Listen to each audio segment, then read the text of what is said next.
Hi friends, ముందుగా welcome to my wild life agriculture YouTube channel. ఈ వీడియోలో ఇప్పుడు పడుతున్న వర్షాల తర్వాత మిరపలో తప్పకుండా స్ప్రే చేయాల్సిన మందుల గురించి సమాచారం తెలుసుకుందాం. ఈ వర్షాల కారణంగా మిరపలో ప్రధానంగా ఆకుమచ్చ తెగులు, ఆకులు పండుబారి రాలిపోవడం, మరీ ముఖ్యంగా కాయమచ్చ తెగుళ్ళు వస్తూ ఉంటాయి. ఒకవేళ ఇప్పుడు కాయమచ్చ రాకున్నా కానీ వర్షానికి కాయలు పూర్తిగా తడుస్తాయి కాబట్టి బ్యాక్టీరియా ఫామ్ అవుతుంది. కాయ కోత అనంతరం అయినా వచ్చే అవకాశం ఉన్నందున బ్యాక్టీరియా, ఫంగస్ నివారణకు స్ప్రే తప్పనిసరి అవుతుంది. అదామా కంపెనీ కస్టోడియా దీనిలో అజాక్సిస్ట్రోబిన్ 11% ప్లస్ టెబ్యూకొనజోల్ 18.3% ఎస్సీ ఫార్ములేషన్లో ఉంటాయి.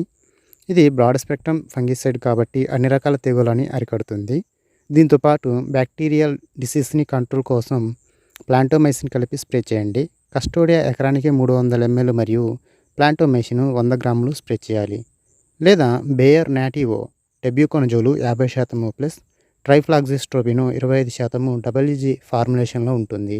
ఇది కూడా బ్రాడ్ స్పెక్ట్రమ్ ఫంగిసైడ్, అన్ని రకాల తెగులని నివారణ చేస్తుంది. దీంతోపాటు ప్లాంటోమైసిన్ కలిపి స్ప్రే చేయండి. నాటివో ఎకరానికి 100 గ్రాములు మరియు ప్లాంటోమైసిన్ 100 గ్రాములు స్ప్రే చేయాలి. ఒకవేళ తక్కువ ధరలో స్ప్రే చేయాలి అనుకున్నట్లయితే బయోస్టెడ్ కంపెనీ రోకోని ప్లస్ ప్లాంటోమైసిన్ని కలిపి స్ప్రే చేయండి. రోకో ఎకరానికి 250 గ్రాములు లేదా యూపీఎల్ సాఫ్ని ఎకరానికి 250 గ్రాములు ప్లస్ ప్లాంటోమైసిన్ కలిపి స్ప్రే చేయండి. Thank you for watching this video. Thank you.